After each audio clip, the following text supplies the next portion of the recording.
She's staring at you. At Bonlin's words, William glanced across the training fields to see that the green-clad half-elf from yesterday had arrived with her team, and sure enough, she was eyeing him. Which was a little amusing, given that a maneuver suit was hardly a revealing piece of attire, despite what all the leather might suggest. Just like on Earth, though, Lindholm had a certain cultural appreciation for the notion of a man or woman in uniform. William knew that because he'd once come across a maneuver suit in his father's old things that was most assuredly not fit for any kind of actual flying. At least, not without the wearer suffering some serious wind chill to some very unfortunate bits of anatomy, he thought grimly. So no, he wasn't too surprised to see the opposing team leader and much of her team blatantly checking them out as they walked towards the training field that hosted the floats. She thinks we're going on a date after this, he admitted. 4 sets of eyes sharply turned towards him. Are you? Bonlin asked with feigned casualness. We are, he said, as they continue walking towards a series of massive hangars, but nothing's going to come of it.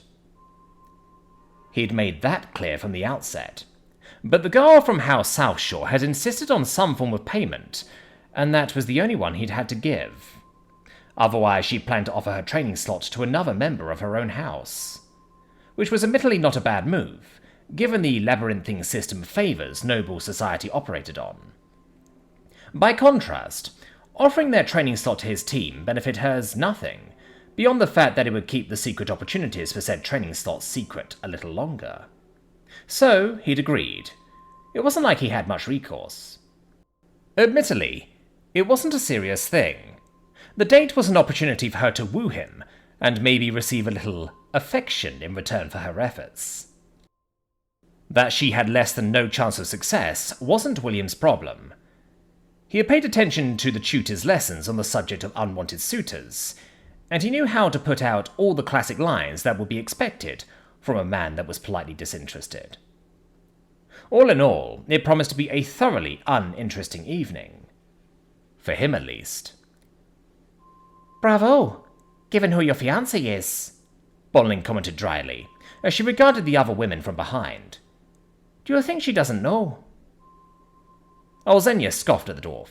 Not likely. His fiancée is probably half the reason she's doing it. South Shore and Blackstone aren't exactly rivals, but South Shore is a royalist house. Our green friend likely wants to score points with her ducal house by snubbing one of their competitors. William hummed absently. He'd long since come to the same conclusion.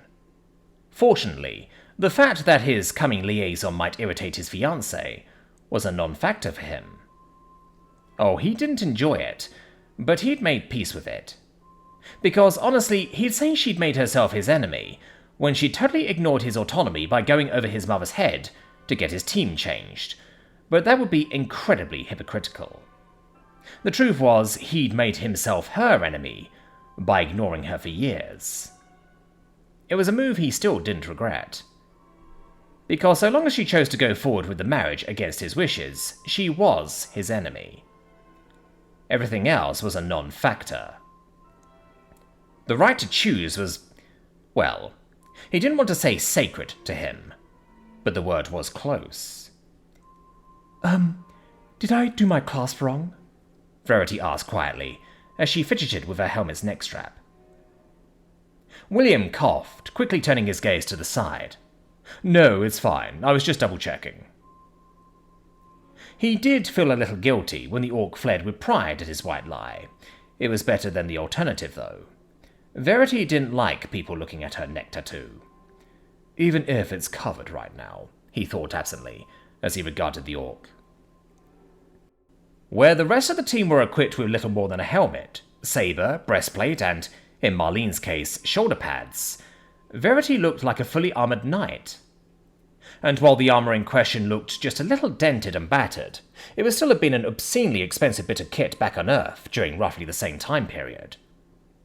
Here, though, it was almost negligible. Which made some sense, given the existence of airships and shards. Magic wasn't just useful for combat, after all. There was a reason the Crown only recruited the most talented plebeian mages into the military. The rest were needed to become magesmiths and druids, the industrial backbone of the nation, and a group that outnumbered combat mages by a ratio of something like 8 to 1. It was by dint of their efforts that most of the nation's engineering marvels existed, including, but not limited to, the 2 massive faux airships that revealed themselves as the 2 teams stepped through up to a hangar's hulking doors. Absently showing his credentials and booking form to the sergeants manning the entrance, William knew he wasn't alone in staring at the 2 ships inside. Held up by massive struts, the 2 vessels seemed to loom larger than life inside the giant hangar structure. About 120 meters in length, each one would have a crew of about 300. Though there were plenty more people that were milling about beneath the massive ships. Healers, servants, and soldiers strode about the place, the latter armed and armored for combat, clad in the colours of varying academy houses. Just from the way they walked and the comfort with which they held their padded weaponry, it was clear these were no actors or stand-ins. No, these were genuine combat personnel. House Royal Team 7 and House South Shore Team 3? A slightly harried-looking instructor in House New Haven Blue asked as she walked over to them. "That's us, ma'am," William answered, while the other team leader simply nodded. The human woman nodded, before strutting off without preamble, gesturing for them to follow. "Good. I'm Instructor Halfin, and I'm the Field Master for today, and as far as you're all concerned, that makes me judge, jury, and executioner. My word is law in this arena. Should I tell you to leave, you will leave. I don't care what favours you traded to get this time slot. If I feel you're a danger to yourself, a fellow cadet, or my staff, you'll be out of here before you can blink. With a tanned hide for good measure." The crowds parted around the woman, as she led the cadets over to a nearby counter with a mesh barrier over top. "Practice fights in here are dangerous. Cadets can and have died before. Hell, I've seen it happen more times than I care to remember. There've been idiots who took their goggles off at the wrong moment because they were fogging up and took a practice bolt through the eye. There've also been morons who took their helmet off to lose weight, only to splatter their brains over the nearest bulkhead with a poorly timed ether jump." She paused, something like regret passing over her features. "And there's been at least one poor soul who perished because a pressure valve malfunctioned in one of the practice cannons." She eyed them all. "Know this. Healing magic has limits. The Academy's rich enough to have a healer on every deck of the ships behind you, but there's nothing they can do to help a corpse." Without so much as a glance at the hard-bitten-looking orc, who moved to man the counter behind the mesh, the instructor looked down at the entry forms William and the South Shore leader had submitted. 5 short bolts, 4 rifle bolts, 1 volley bow, and... She frowned, before turning to the half-elven leader of Team 3. "No, not going to happen. Nail grenades can only be distributed to cadets who have completed the required competencies. That's a 5th-week subject." The girl paled and nodded. "Of course, ma'am. My mistake." "Strike 1, kid," the human grunted. "There won't be a second." She stepped aside as the orc slid the requested weapons through the slot on her counter, along with a collection of spring-loaded magazines with vivid orange paint on the bottom. "Collect your weapons and magazines." The human gestured to the counter. "Confirm the former are empty and the latter are in fact loaded with dummy bolts. Only after you have confirmed that may you begin refilling the ether tanks." It said a lot about how routine that particular instruction had become by now, that not even Bonlin made a noise of complaint, as both teams set about doing as they'd been instructed. Sure enough, though, each weapon was empty, and the witness holes in the magazines all showed orange fabric-tipped bolts inside. "Confirmed," William said, about a half-second before his opposite team leader did. "Good," the human woman said, before scooping up a spare magazine and fishing out a bolt from inside. "These are practice bolts. They're roughly the same weight as a real bolt, but they have fabric heads that have been dipped in a mixture of orange ink and harpy venom. The ink stains fabric easily, and the venom has a paralyzing effect when applied to skin. A direct hit from one of these bolts will splatter about a thimbleful of both across whatever surface it hits." For just a moment, her dour expression receded, eyes lighting up as they landed on a nearby guardswoman, who happened to be passing by. "Smith, good timing. Get over here. We've got a bunch of newbies who need an example to learn from." The now-named Smith, clad in South Shore green, sagged visibly at the words, but nonetheless strode over. "Again, ma'am?" The instructor woman just grinned before turning her attention back to the cadets. "Now, a hit from one of these bolts can be safely ignored if the impact site is steel." The instructor put words to action by tapping her unwilling volunteer's breastplate, leaving a small orange spatter there, but achieving little else. "But an impact can be less easily ignored if it lands on something more absorbent, like a linen gambeson." Pulling out a fresh bolt, the instructor tapped it against the fabric covering of her test subject's arm. "Ugh, I hate the way it tingles," Smith muttered quietly, as the orange substance soaked into her gambeson. The instructor ignored her.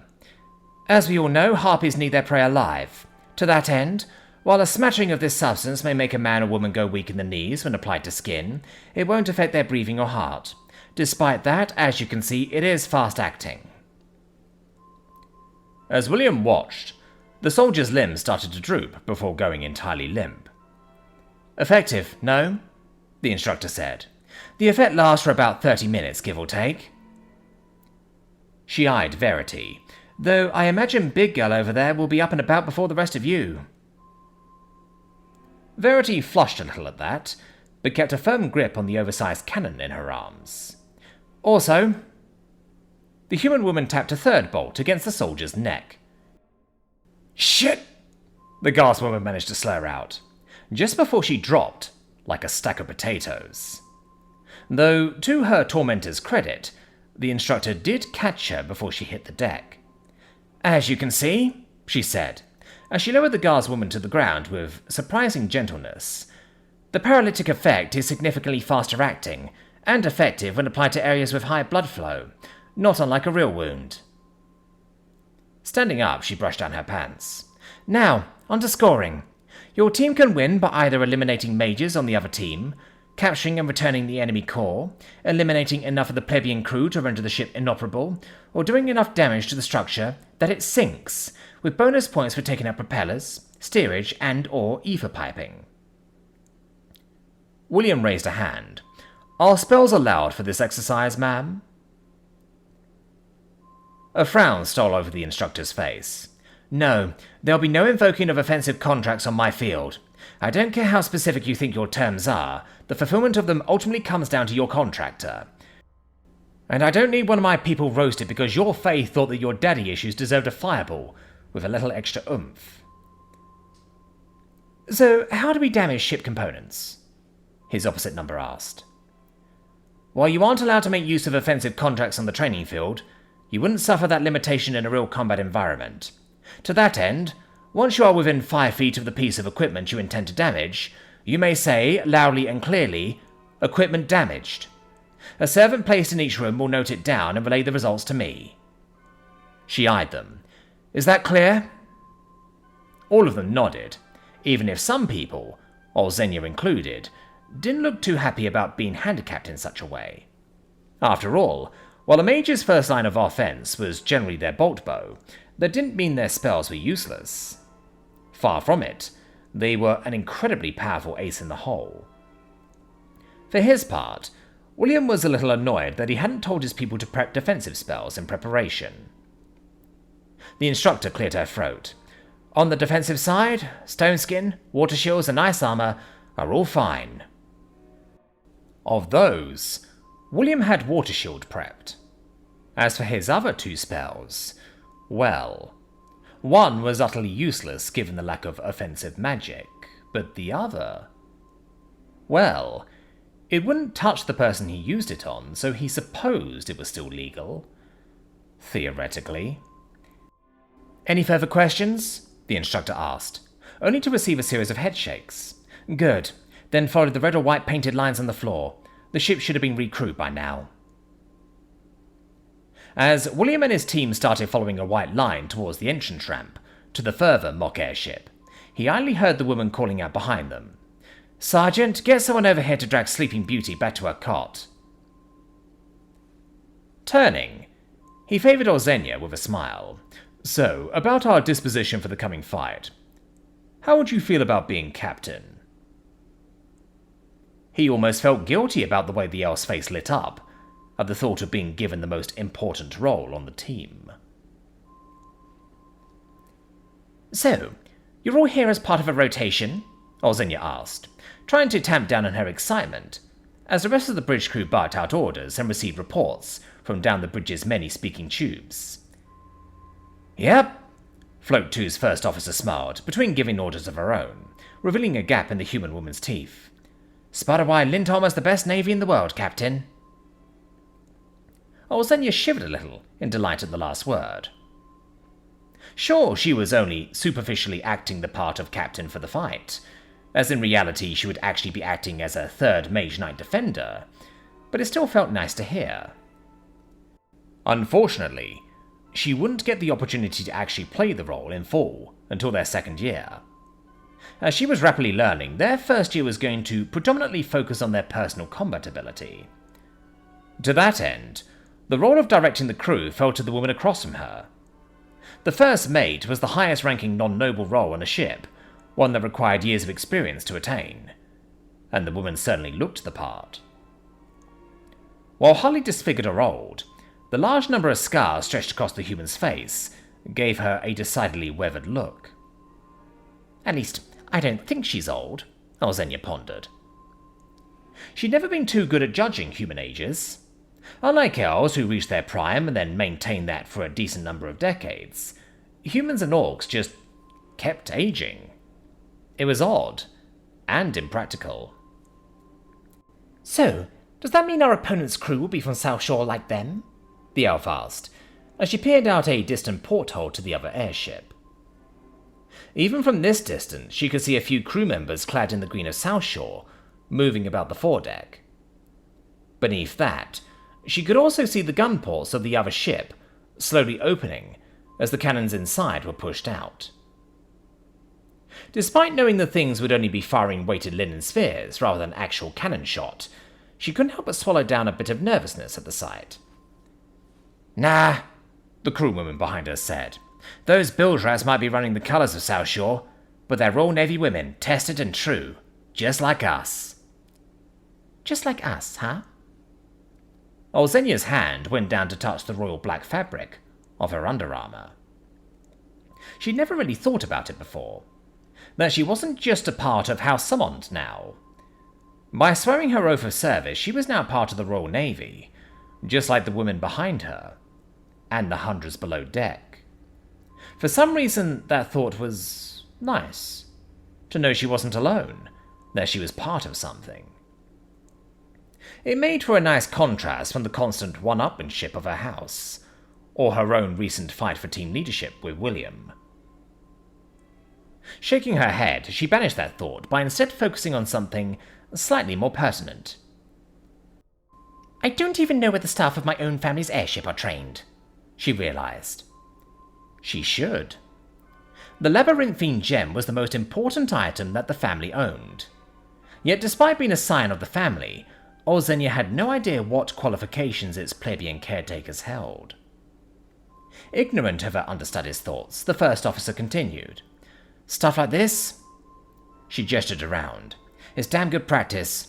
Nothing beats the real thing, of course, but plebs like us don't get many opportunities to drill against actual mages. Olzenia listened, as the speaking tubes continued receiving reports from across ship, as crews reported readiness for battle, and ether cannons were loaded. She could hear a hum moving through the ship, as the mithril core beneath the arena came to life, and readouts across the bridge began to report rising pressure. Of course, a single ether core wouldn't have been enough to provide lift for two ships at once, but it was more than enough to provide pressure for their guns. The packed linen shots they'd be firing wouldn't damage either vessel, though they might break the bones of any crewwoman or marine knight, unlucky enough to be hit by them. Instead, blows against each ship would be tallied as part of each team's score, which was why it was advantageous for marine saboteurs to take out gunnery crews. That was the purpose of the target emblazoned across both ships' sides. Given neither ship could move, different colour groups would be called out, and only hits against them would be counted. It was a complex system, and further proof of just how much the Crown had invested in Blickland. It was also more of what she'd had in mind when she first entered the academy. Certainly more than a trip to the nearest beach, she thought glumly. She also saw why there was so much competition to make use of the float's limited time slots. William came through for us by thinking to grab weekend slots, the High Elf thought. Between them and our guaranteed weekday slot, we'll be getting at least twice the practice time of any other first-year cadet for the next semester. On some weeks, like this one, even 3 times, given the man had somehow wrangled a second training session after their current one. She preferred not to think of how a young man might have organized that. Perhaps some people might not appreciate what those extra sessions represented, like that layabout of a dwarf, but Olzenia did. She wanted to be the best, and that meant training. A first year, eh? An Orcish guardswoman asked, her neck noticeably bereft of slave marks. A freeborn. Yeah, Verity said a little nervously, as she fiddled with the many barrels of her volley bow. As she did, she glanced around the room she'd been placed in. Given that they were simulating 2 ships that had somehow stumbled across each other in the clouds, she'd been made to start in the cafeteria. Fortunately, the ships had been searching for one another, and as such, the crew had been battle-ready. In the future, though, there was every chance she'd be starting in her quarters, and be forced to get into her armour as fast as she could, before she was allowed to sally forth. A task that would have been difficult enough in a regular manoeuvre suit, let alone all the additional armour she had on top. An Orc Mage Knight, the woman's partner said, a human woman with brown hair. I can still remember a time when we only saw one of them once in the blue moon. Now it seems like there's dozens of you each year. Times are changing, the Orc grinned. Makes me wish I was still a nipper. Her partner laughed. Ha! Even if you did have magic, you'd be a mage smith for sure. Or a druid. The Orc just shrugged. Either suit me just fine. Good pay, solid work. And they deal with nobles a lot less. I say that's a decent trade-off for not being one myself. I suffer a lot less sneers. At the last word, the woman sent Verity a commiserating look. It's not that bad, Verity responded, and to her surprise found she actually meant it. I mean, some people are mean, but my team's nice. Even Olzenia seemed to be warming up to her. Nice, eh? The human laughed. How about that guy? Is he nice? The cadet flushed a little. He is. Her mind flashed back to that morning shower, and how she'd once again shamed her pa by staring. Fortunately, William either didn't notice or didn't care. It said a bit about him that either could have been true. He was nice, but there was a certain distance there. They'd all noticed it. The boy was always inside his own head, scheming up something or other. The fact that they were here now, despite the fact that their first intro to the floats was supposed to be next week, was proof enough of that. Still, it would be nice to be relied on a little. They were a team, after all, even if he was team leader now. I hear teams share a room, the other Orc practically whispered. Verity's eyes widened, and that was all the confirmation the guardswoman needed. You do, the Orc chuckled. Lucky dog. Man, the things I'd do if I... And that's another reason why you never make it as a Marine Knight, her friend pointed out. A total inability to keep your legs closed. The Orc shrugged. I don't deny it. She looked at Verity. With that said, kid, be better than me. If we got Orc Marine Knights running around, we might have Orc nobility one day. The human shook her head. Marine Knights are nobility. Proper nobility. With land and heirs and shit. The woman stiffened slightly. No offense, kid. Verity hadn't even thought to be offended. She was aware that in theory she outranked the 2 women, but it didn't really feel real. As a cadet, she was at the bottom of the academy totem pole. Actually, as an Orcish cadet, sometimes she felt she ranked somewhere a little beneath it. Never going to happen, the human continued, before Verity could say anything one way or another. Not while they're terrified of one of you lot running up to join the Sunland War. The orc shook her head. Fucking rebels. Ruining it for the rest of us. On that matter, Verity deliberately kept her mouth shut. It didn't matter if you believed in the cause or hated it. Just talking about orcish independence was dangerous. That had been true for her as a slave, and it wasn't something she expected to be different now. William could afford to be seen refusing to marry his fiancée over his issues with slavery. He was a human and a guy, not a real threat. Her, though? No, she'd not soon make that mistake. She'd keep her head down and her mouth shut. Either the woman across from her hadn't learned that lesson, or she trusted the other woman implicitly. Heard they brought down the implacable arrogance. That means they've got 3 airships now. And who knows how many shards, the orc muttered. Horse shit. It's true, the woman started to say, only to be interrupted by the sound of a deafening horn. The match had started, and Verity couldn't be more thankful for it. Grabbing her weapon, she dashed from the room and out into the hall, leaving the 2 guardswomen behind. As she ran, she struggled to recall her activation phrase, which was a little ridiculous, given that she only had 1 contract. She wasn't like William or Rosenia, who could subdivide theirs at will, turning 3 spells into 6 or 9 smaller ones if needed. Hell, her capacity meant she was supposed to have 3, but apparently she'd messed up in her dream, because she'd woken with just the 1 drifting around in her core. Still, in theory, that meant it would be 3 times as strong. In theory. By the power of my covenant, I invoke our pact. Grant me the resilience of stone, she shouted, as she charged through the halls, passing hurrying crew members as she made her way to the upper deck. Still, she saw the way their eyes widened as what few bits of exposed skin she had turned grey and craggly like stone itself. It wasn't like that everywhere, of course. Her joints remained quite mercifully free of stone, and in places her new skin had cracks that allow some level of flexibility and movement of the flesh below. But for the most part, she genuinely did have stone skin. And she could only hope that protection proved adequate as she burst up the gangway and onto the deck. William watched Marlene and Bonlin shoot off towards the other ship on trails of ether. Originally, he'd been set to join them, but had informed them he'd hang back for the opening fight. Ideally, between the crew's marine defenders, Olzenia, him and Verity, they'd be able to knock out the incoming attackers quickly, at which point he and Olzenia could boost over to the other ship to make short work of their defenders. A defeat in detail, he thought. It wasn't a new move. Even without lessons on the subject, he was quite sure of that. The enemy would, in theory, notice that only 2 attackers were incoming, and their saboteurs would linger in the air for as long as they could to let their defenders wipe out the attackers, or head back themselves to turn the trap in on itself, by wiping out the attacking complement while he and the rest of his team watched on helplessly. But he doubted they'd do that. This was the enemy's first session as much as it was his. Their blood would be up and they'd get tunnel vision.